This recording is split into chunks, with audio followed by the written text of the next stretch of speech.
Hello and welcome to And Did Those Feet, a podcast that celebrates English and occasionally British football of the 1950s and 60s. I'm Peter Smith and I'm joined by Karl Hemsley. Hello, Karl. Hello. And Karl, at Hello, your Peter. suggestion, we're going to try and establish why England won the World Cup in 1966. This is all about Alf Ramsey, isn't it? Well, I think it's very largely about Alf Ramsey, but not all about him. I think there's quite a few other factors as well. What sort of factors are those then? Home advantage, I presume, is one of them. What else have you got? Home advantage is, I think, a huge thing. But I'd expand it and say not just home advantage, but the advantage of having Sir Stanley Rouse as the head of FIFA. Oh, that's interesting. Who was he and why was he important? Well, he was a guy that was in charge at FIFA at the time, so you've got an English fella in an extremely powerful position. And there were decisions made, I think, off the pitch, which at the very least don't look great. If you want to say you need to be seen to do the right thing as well as to do the right thing, then I think it doesn't look good. I'm thinking of two things in particular. So I'm being quite controversial from the start. Go on. So the two things which I would point to would be, one was the choice of referees for the quarterfinals. Yes, not just quarterfinal. I don't think. I think the referees are a big factor in this. Yeah. Well, when England played Argentina, of course there was a German referee. There was. And when Uruguay played Germany West Germany, I should say, in the same round, there was an English referee. Oh. Which is not a great look. And so at the very least, when things became controversial, which they did in both of those games, you then have to wonder, well, at the very least, it doesn't look good. You do, but I think there was a lot of paranoia on the part of the Latin Americans. Bear in mind that Latin America had dominated the World Cup from the end of the war right the way through to 66. They'd won it in 1950. They won it in 58. They'd won it in 62. This is Uruguay, and then twice for Brazil. And so with four previous World Cups, three had gone to Latin America. But in this World Cup, Latin America radically underperformed. No Latin American team got out of the group stage, actually. Oh no, Argentina got to the quarterfinals, of course. But the last four, the semi-finals were all European. England, West Germany, help me here, Russia, and sorry, it was Russia against West Germany in one semi and England against Portugal in the other. That's of course, yeah. So the two South American teams lost in the quarters, Uruguay and Argentina. Fair enough, yes. So I think the Latin Americans had some doubts about whether they got a fair deal in this World Cup. I think especially they had reservations about the refereeing. They thought the refereeing allowed a more robust style of football from the Europeans than was tolerated where they played. But at the same time, they felt that they were being whistled for what they regarded as fairly petty infringements, like the sort of things that we would regard as absolutely unacceptable, like spitting and eye gouging. I think in perhaps Latin Americans thought that wasn't really such a problem. So I think there was a lot of anxiety about the refereeing, and I think clearly the refereeing did favour England in quite a few. I mean, there was Nobby Stiles' foul in the French game, for example, which might well have resulted in a sending off, and that might have cooked England's goose. That's in the group section, and I mean, I think that we cannot escape from the fact that the third goal in the final itself was an episode which saw plenty of it was favourable to the home side, let's say. And the fourth goal shouldn't have stood either. Why is that? Because there were some people on the pitch who thought it was all over. Oh, that's absolutely right. The refereeing was perhaps one reason why one area of the game where England benefited, and but what was it? Do you think? Remember, in the group stage, I know this didn't affect England directly, but the kicking of Pelé was almost cartoonish. Yes. It was so over the top. And Yes. for them, for the Uruguayans, for example, to have 2 men sent off against Germany in that context was very suspicious. They had a handball missed on the line. So that idea that there was you scratch my back, I'll scratch yours between those with those referees, and of course famously Racing getting sent off, Argentine best player, excuse me, for foul language when the German referee spoke no Spanish and the Argentinian Ratim spoke no German. And as I say, at the very least, by having that situation with the referees, it left things open to suspicion. Well, I think perhaps, as I say, the Latin Americans were perhaps inclined to be suspicious of these sort of arrangements in the first place. I think they brought that with them. I'll go into the other one, which is a curious one to me, was the switching of the venue of the semi-final. Yes, I think that is odd. Yes. And Rouse claimed that it was done for commercial reasons. So it was supposed to be that England would play Portugal at Goodison, a stadium which still exists.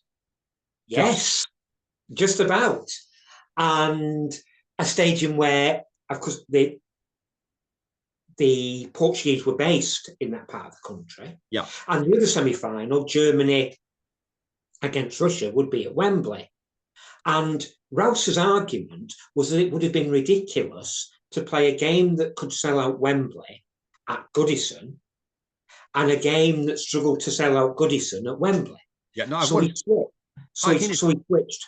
These are very valid points. I mean, I think it seems extraordinary to me that England games would be scheduled anywhere but Wembley, given the fact that you've got 100,000 capacity at Wembley. And I suppose, what would Goodison have been then? 60, 70,000? So there's quite a clear, distinct, sort of distinction there between the capacities of the two grounds. Yeah, I think it's very important for England not just to have the sort of familiarity of Wembley Stadium, but also that they were able to stay in their that their lives off the pitch weren't being disrupted by the fact they were moving up to Goodison in the middle of between for just this one-off game. So England were very lucky in that respect. I would agree with you. Yeah, and I do think if you're saying that it made sense for England to be based at Wembley the whole time, I can understand that, but I think that's something that's got to be decided before a ball's kicked in the tournament. Yes, true. Yes, I agree with that. And again, it's one of those things that it just leave. If you're going to be suspicious, it's giving you a reason to be. Well, that's true. When that kind of thing's done, and then I think some of the decisions against Portugal went England's way. England were the better side, but they tired late on. Yeah. And there were they tired later on? England did, yes. Interesting, yes. England outplayed Portugal over the match. But nevertheless, it was one of those games where once it got to the end, Portugal were putting a lot of pressure on England. They were. Pulled it back to 2-1. Yep. And they were a couple of decent shouts for penalties for handball, other than the penalty that they actually did get for handball when Jackie Charlton punched it. No, that's very interesting. Yes. So I think as well as home advantage, we all know is a factor in football. I mean, if ever there was any doubt about it, about the importance of crowds, I think that was shown with COVID, for example, when home advantage pretty much went out of the window. Home advantage does apply in football. The crowd is important, but I think with England there was a bit more to it just than home advantage. I think the continuity was important for England too. The sense that they could, of course, of playing in the same stadium that they knew, and the opposition didn't. I'm surprised you say that. I think 2-0 is a funny score it's a funny lead in football. You're 2-0 ahead, And I think you're very vulnerable there. You lose one goal, and Yeah.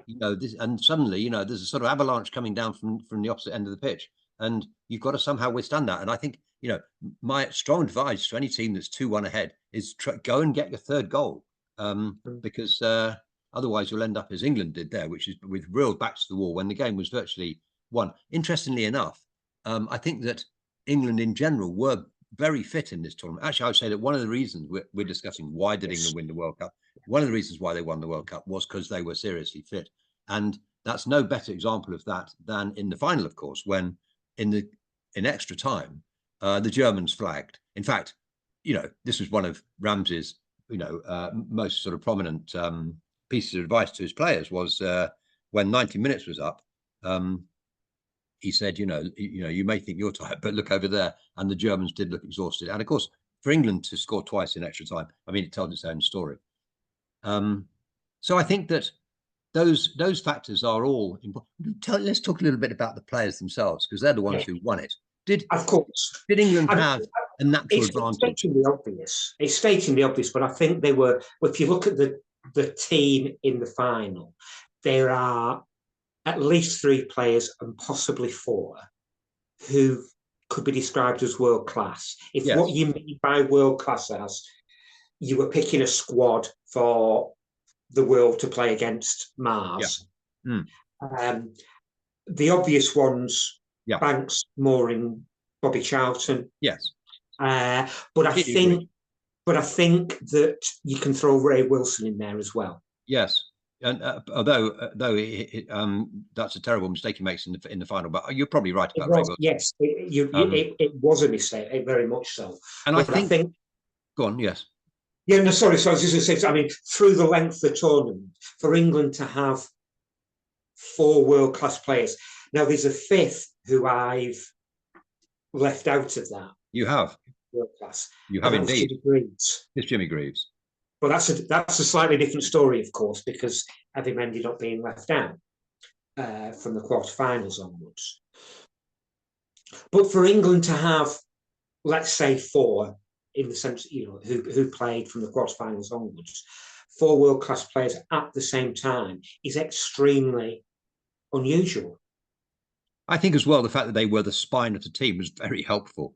Banks in goal, Moore as a centre-half, Charlton in centre midfield, Greaves up front. I mean, that's very helpful to have that sort of mix. The other thing that strikes me about this is that the squad itself was pretty strong. I think it had players of some substance who didn't get a game, like Armfield and Ron Flowers. Jimmy Armfield, top draw player. I mean, Jimmy Armfield was a former England captain who, in the 1962 World Cup, had ended up in the team of the tournament. Ron Flowers had 40 or 50 caps for England. These were players you could quite easily bring into the mix without losing too much.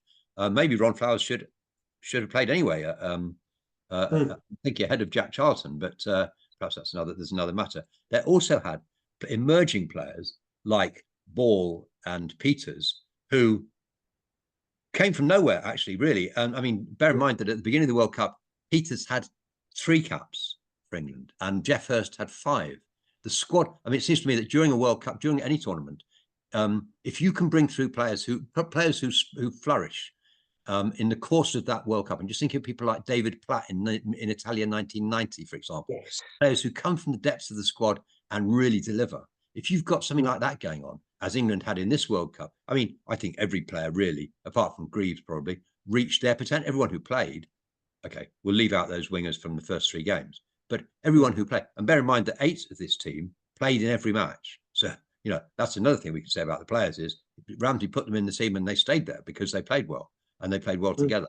But if you've got players who are coming out of the squad and emerging and becoming pivotal players in the course of a tournament, then you are, you've got riches. And actually, England did have riches in many ways, because if you're in a position where you've got to choose between Jeff Hurst and Jimmy Greaves, that's the sort of, as people say, that's the sort of problem that selectors like to have. And I have no question at all that Ramsey got it right. Yeah, I think that combination of the world-class players and 3 young players emerging so shortly before the World Cup was quite remarkable. And I had exactly the same names as you, Bolhurst and Peters, that they should be coming through. That was a massive part of England winning. England were lucky with injuries too. I think in a World Cup, which was, as we said, was violent, in which some players got kicked out of the World Cup, like Pele, for example. He suffered one injury only, and that's to a player who he was probably going to drop anyway. So just to go into the detail there, Greaves was a remarkable centre striker for England. He had something like 45 goals in 55 games for England at this point. Yeah. And that was not quite the exact figures, but he had a remarkable scoring rate, akin to somebody like almost, well, Harry Kane is the obvious example. But his contribution to the all-round, I mean, what do you do with goal scorers? You stick them in and hope they score goal. The trouble with Greaves was that he didn't score, he didn't contribute very much. This was Ramsey's problem, because Ramsey wanted to see players who could contribute in every phase of the game, every aspect of the game. And although Greaves had got a lot of goals for him, I think a lot of them had come against fairly weak opposition. And the question, of course, by the time you get to the knockout phase of a World Cup, you're not going to meet weak teams, but you are going to need 11 players to play their part. And so when Greaves got injured in the last of the group games, and then was out for the quarterfinal and then the semi-final, and gradually it became clear to Ramsey that A, he wasn't going to change a winning team, and B, he liked what Hurst brought to the team. And I think there's this story that Jimmy Armfield says, that when you're in trouble as a defender, Jimmy Armfield says that Jimmy Armfield told Alf Ramsey, or reminded Alf Ramsey, when you're in trouble as a defender, you're looking for somebody up front who can hold the ball up. And that was never Greaves. That was not Greaves' game. They didn't have anybody like that until they put Hurst in the team, and Hurst did that for them. And I mean, when you bring somebody off the bench and they get a hat-trick in the World Cup final, you probably got that right. Yeah, absolutely. I'm going to throw one slightly left field idea in as to why England won the World Cup, perhaps before we get onto more about Ramsey. Yeah. And that is Scotland didn't qualify. Yeah. And I'm not saying that Scotland would have beaten England if they'd gone to the World Cup and happened to have drawn them in the quarterfinal or whatever. But games between England and Scotland were always very close in the mid-60s. Yep. With the one side where England, in effect, would not have had home advantage. Yeah, There'd have been as many Scots in the stadium as English. And Scotland were pretty close to qualifying. They lost a crucial match at home to Poland, where they were 1-0 up after 85 minutes and contrived to lose. And just an idea, but maybe if Scotland had got through, that would have been a very, very difficult hurdle for England if they'd been drawn together. We must get on to Alf Ramsey, but you're absolutely right about Scotland. Yes. That's really intriguing what you say, because in fact, they had a pretty strong team in the 60s. And in fact, their record against England, I'm just looking at it now, in the 60s, 1962, Scotland win 2-0. 63 at Wembley, Scotland win 2-1.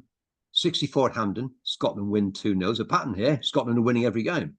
Yeah. 65 at Wembley, England 2, Scotland 2. Goals by Dennis Law and Ian St. John. I mean, these are timeless players, great players. And so, no, you may well be right that actually, I mean, ironically, and so sad that it happened this way, was that perhaps the biggest threat to England, it's very interesting you say, a very interesting point, that biggest threat to England was probably not even at the tournament. And Dennis Law famously spent the afternoon on the golf course. So that's right. So let's get on to Alf Ramsey. I think one of the key things with Alf Ramsey, you've got to say, is that he laid one of the basic foundations for the World Cup before he was even appointed. And that was when he insisted to the FA that he have sole command of selection. Up until that point, selection had been in the hands of amateurs, in the hands of club chairmen, believe it or not.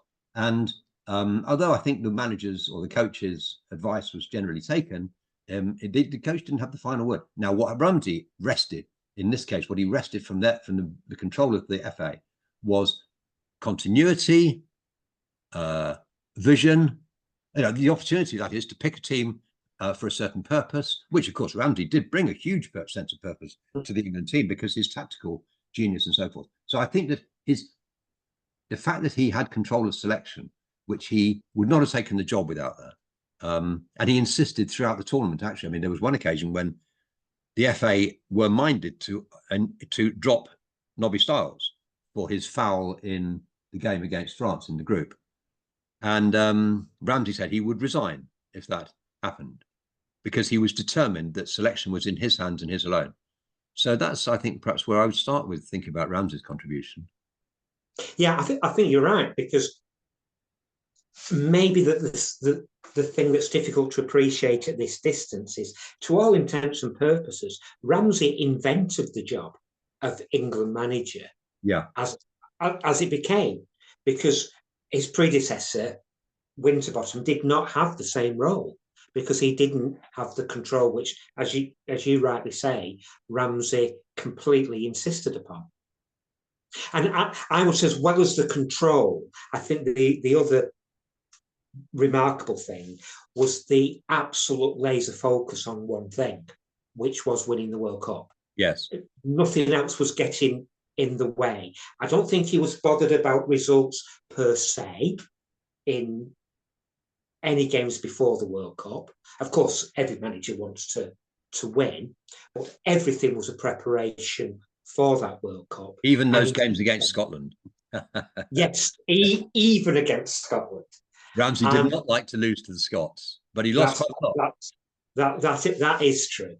And just as an example, I mean, in '65, England won away to Spain.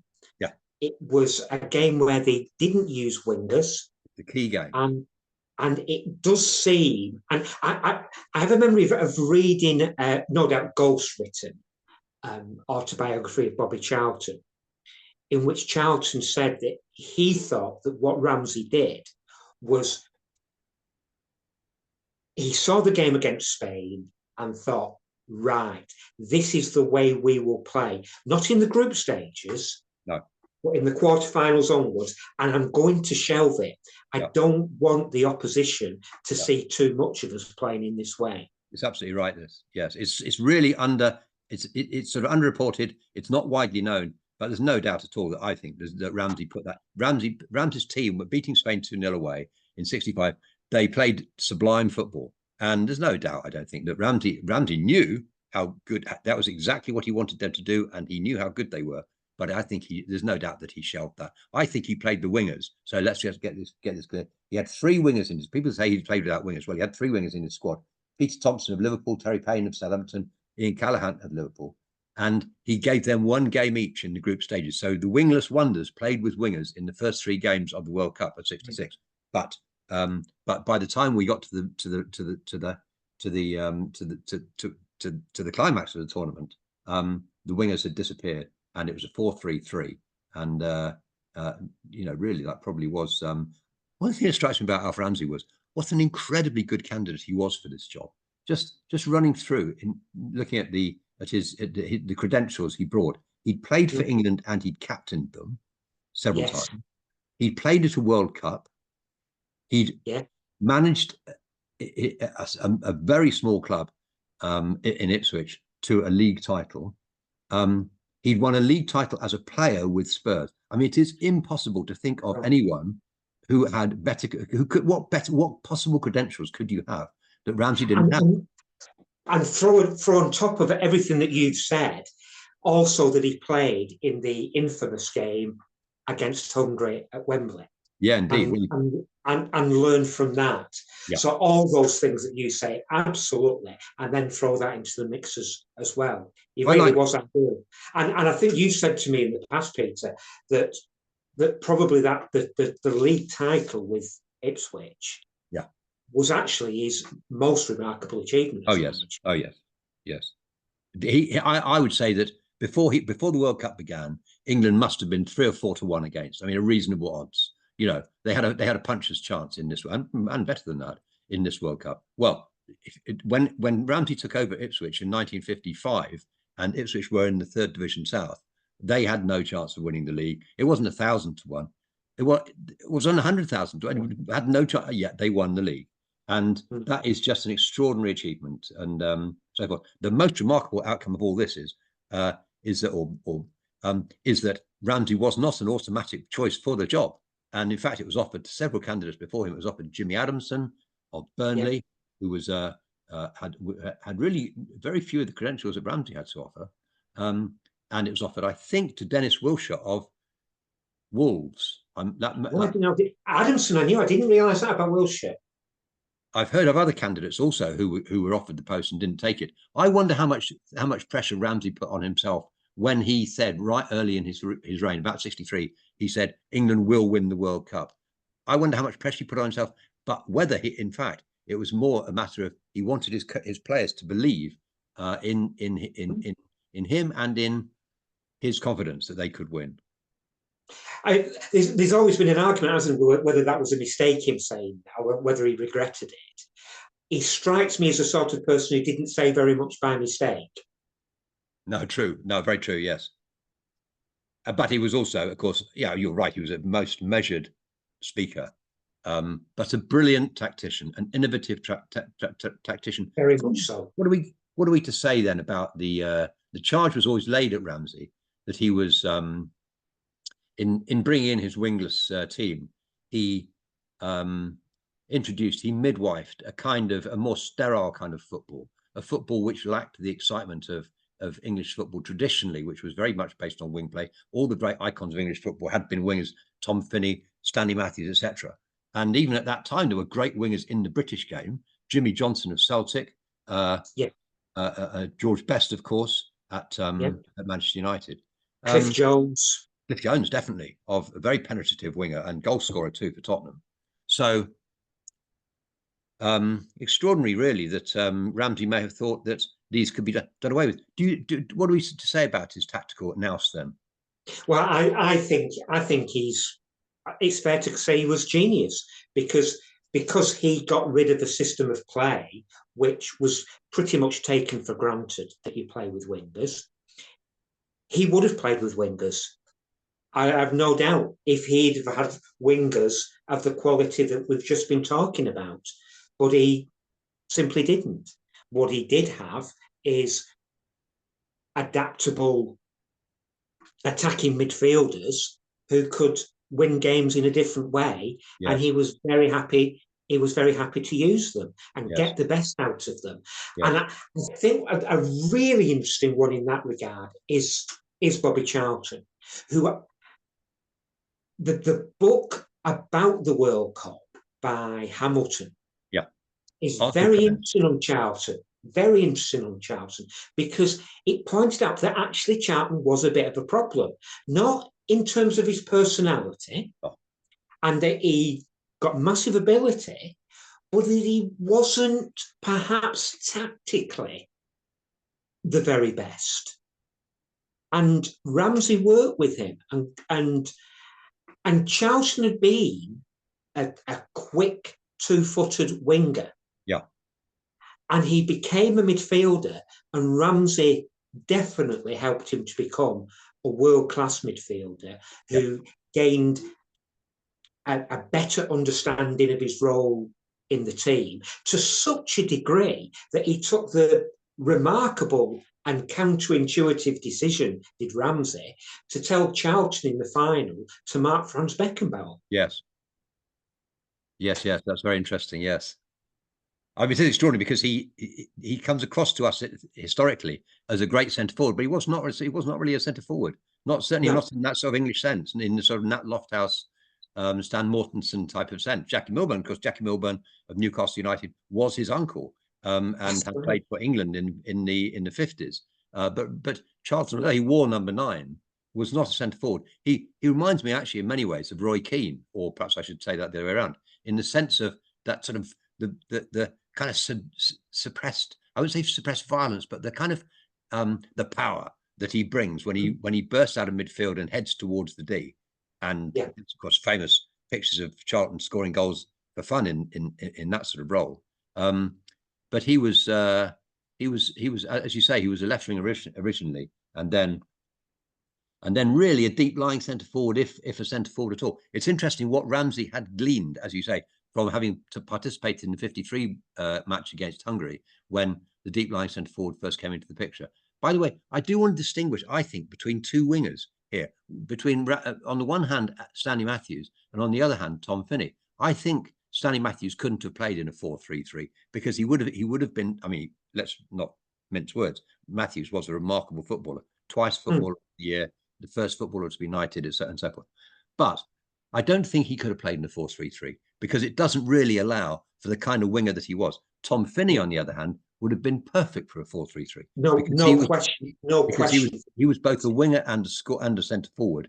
He could score and he could make goals.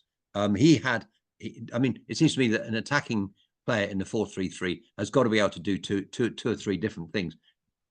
Matthews, I don't want to call him a one-trick pony, but there's no room for Matthews in a 4-3-3. No. And I think that Ramsey, who played behind Matthews for England, I don't know, 25 times, well, I think he ran out of patience with him, actually. I think Matthews decided that the kind of player that Matthews was not the kind of player that Ramsey wanted in his team.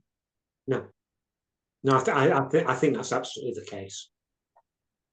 And I think what Ramsey was extremely good at, definitely, was putting the team above the individual, and that meant not necessarily picking the 11 best players. No, but I think it's quite famous that he said that particularly to Jackie Charlton. I think Jackie Charlton had asked him why did he pick me? Because he did. Jack Charlton had only first got into the squad in 1965. Already had quite a long career behind him. Not the most obvious pick at all. He was 30 years old, and he played a lot of his football in the second division for Leeds. That's right. But he clearly just thought he was, in terms of balance, he was the right man. And of course, we've already talked about Jimmy Greaves. If you were picking the best 11 players, Greaves. There's no question about whether Greaves will get in. Of course he would. Even at right back, the fact that once he started with Cohen, he stuck with him. Armfield was in so many ways the more obvious choice. Somebody who, if he'd not been injured, it may very well have been him picking up the Jules Rimet trophy rather than Bobby Moore. Indeed. But that was important. And I think the other thing, and Armfield, I think, is a good illustration of this. Who I think he was a remarkable man, by the way, Jimmy Armfield. But I think Ramsey created a club atmosphere for England. Inspired loyalty to each other and to him.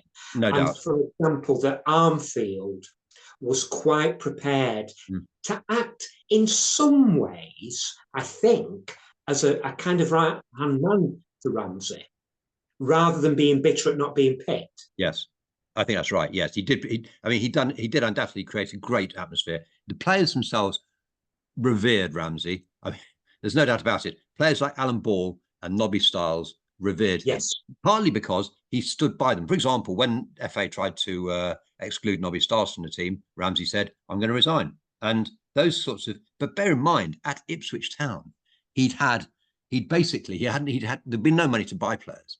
He'd had to either bring them in on free transfers or improve what he had. And that's really the course he took. He improved what he had. And do you know that there are 5 players who went with him all the way from the 3rd Division South to the top of the 1st Division?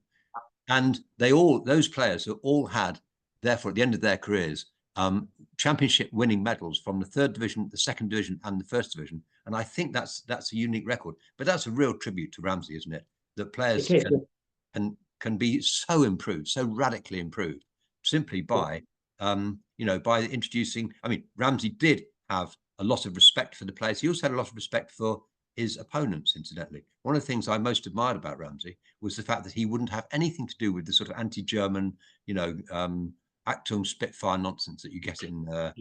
He wouldn't have any truck with that.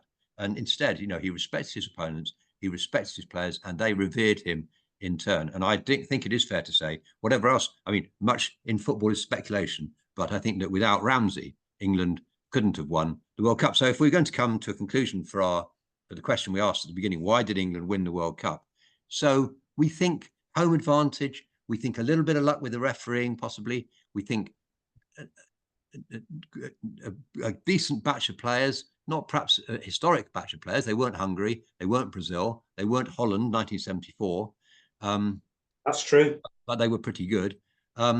But in particular, I think it's, it's right to say England had the most remarkable manager they've ever had.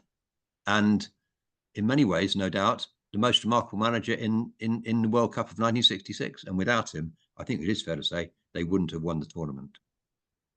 I'd agree wholeheartedly with that. We were talking about Nobby Stiles there. Again, maybe an example of somebody who wouldn't get in just by picking the best 11 players. And yet you have that moment late in the semi-final against Portugal, where Stiles puts in a brilliant challenge, where he could easily have given away a penalty, but that's what he could do.